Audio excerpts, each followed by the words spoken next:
The life of Moses. A divine journey of faith, liberation, and divine miracles.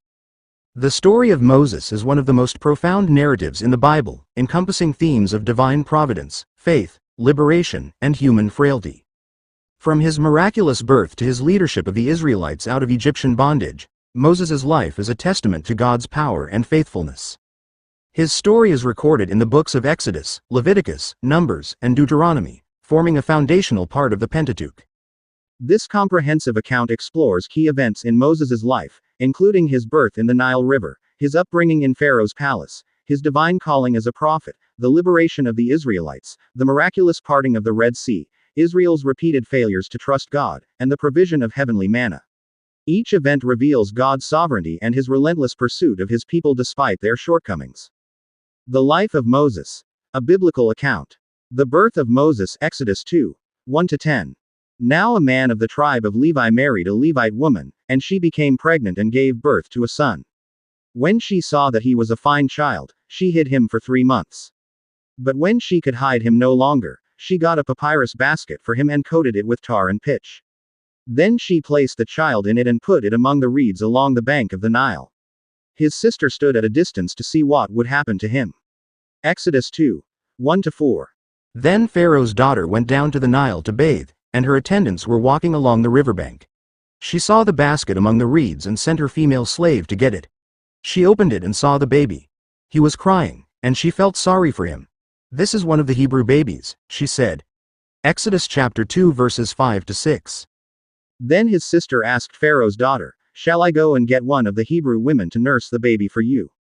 "Yes, go," she answered. So the girl went and got the baby's mother. Pharaoh's daughter said to her, "Take this baby and nurse him for me, and I will pay you." So the woman took the baby and nursed him. When the child grew older, she took him to Pharaoh's daughter and he became her son. She named him Moses, saying, "I drew him out of the water." Exodus 2, 7-10. Moses flees to Midian. Exodus chapter 2 verses 11-22. One day, after Moses had grown up, he went out to where his own people were and watched them at their hard labor. He saw an Egyptian beating a Hebrew, one of his own people.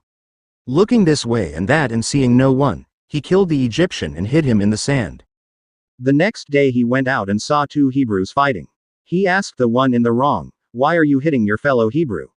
The man said, "Who made you ruler and judge over us? Are you thinking of killing me as you killed the Egyptian?"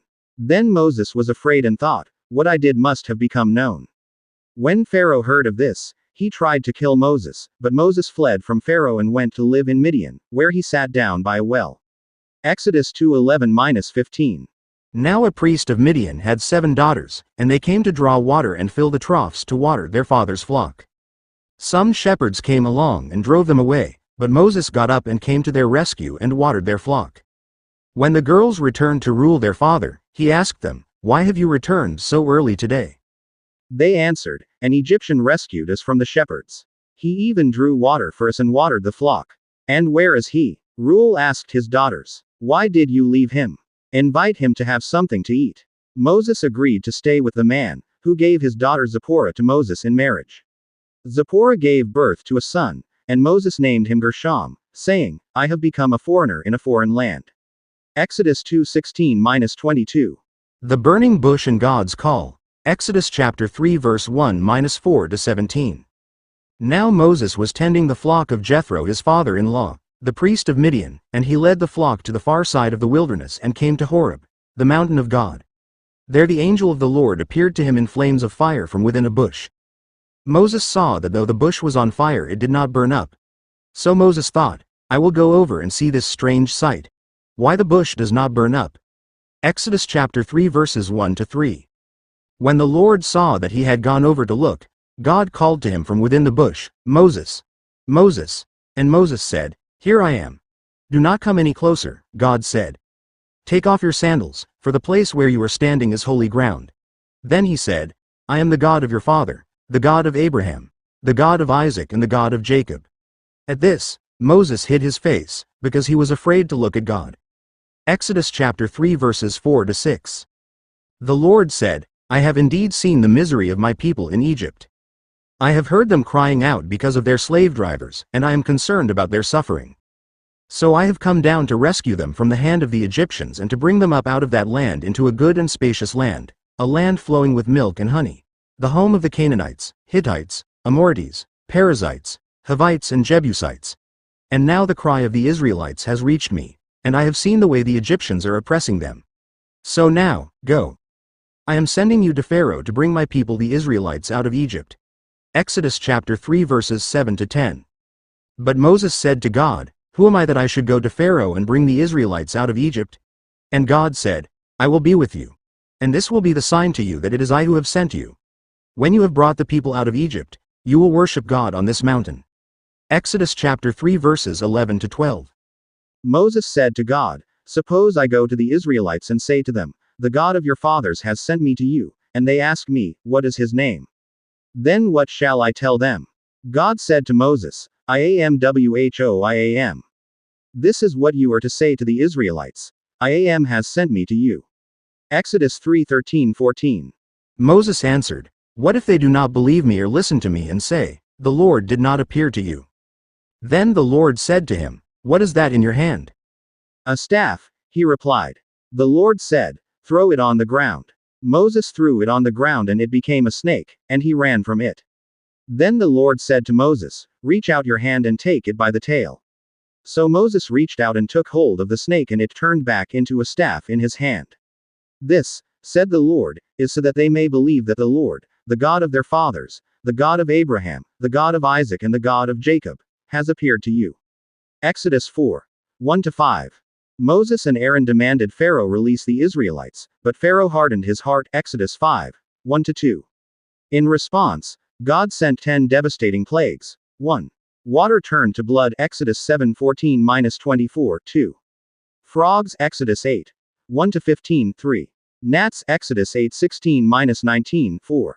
Flies. Exodus 8:20-32. 5. Livestock disease. Exodus 9. 1-7. 6. Boils. Exodus 9. 8-12. 7. Hail. Exodus 9:13-35. 8. Locusts. Exodus 10. 1-20. 9. Darkness. Exodus 10:21-29. 10. Death of the firstborn. Exodus 11. 1-12. 30. Then the Lord said, "Put your hand inside your cloak." So Moses put his hand into his cloak, and when he took it out, the skin was leprous, it had become as white as snow. "Now put it back into your cloak," he said. So Moses put his hand back into his cloak, and when he took it out, it was restored, like the rest of his flesh. Then the Lord said, "If they do not believe you or pay attention to the first sign, they may believe the second. But if they do not believe these 2 signs or listen to you, take some water from the Nile and pour it on the dry ground. The water you take from the river will become blood on the ground." Exodus 4. 6-9. Moses said to the Lord, "Pardon your servant, Lord. I have never been eloquent, neither in the past nor since you have spoken to your servant. I am slow of speech and tongue." The Lord said to him, "Who gave human beings their mouths? Who makes them deaf or mute? Who gives them sight or makes them blind? Is it not I, the Lord? Now go. I will help you speak and will teach you what to say."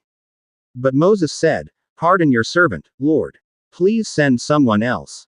Then the Lord's anger burned against Moses and he said, "What about your brother, Aaron the Levite?